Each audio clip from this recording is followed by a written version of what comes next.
دا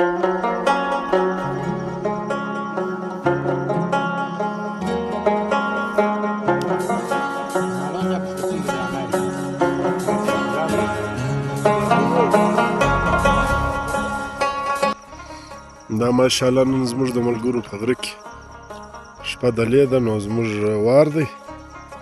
ملګري ګردلي دي او ډېره ښایسته زبردست ډوډۍ ده. ملګرو ډېر ښه بندوبست کړی دی. طارق شمسلک زموږ دپاره. موږ درې مېلمانه یو. هوا جان زیبه د دوی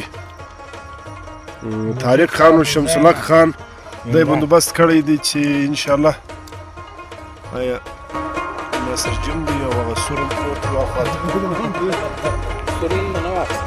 سور خو نو بیا زوی خوا به دی.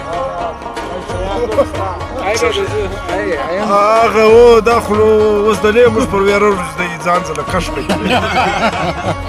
سهار وختي چم نه کوي.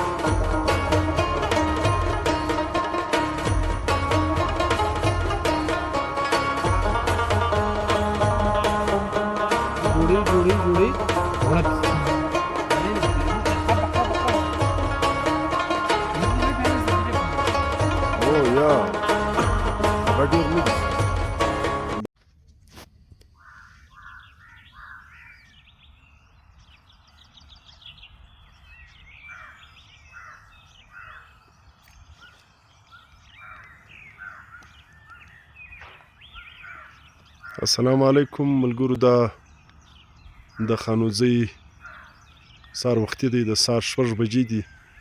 اوس لمر تر دا غره راښکاره کېږي، یعنې اوس راخیږي.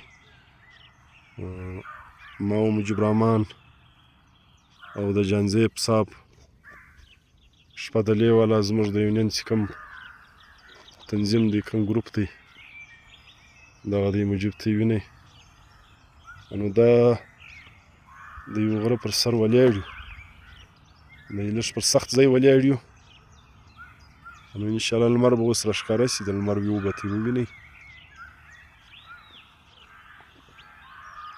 دغه د شینکۍ نري پر دغه راوختو، دا مخامخ چې دا شینکۍ نری ورته وایي، آیا خو نو د ګوجا غر دی. دغه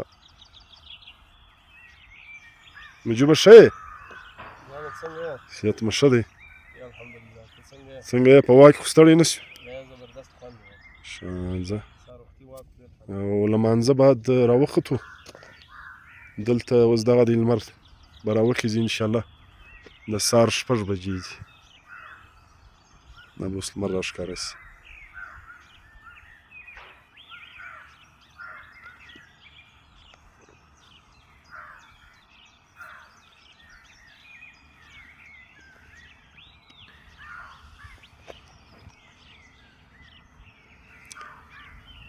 دغه د خانوزۍ دا تور غر کرومایټ پکښې دی. دا ګر د معامله چې پېښه ده، دا د دغه له وجې پېښه ده. نو الله دې په خیر خیریت خلاص کړي. د مسلمانانو به یو کار سم شي. دغه ده د خانزۍ کلی دی، تقریبا 95% انسانان پراته دي. دا زموږ رنګه بزرګان به نو خامخا په غرو کې ګرځي. خیر نوره کله به موږ هم پراته ول.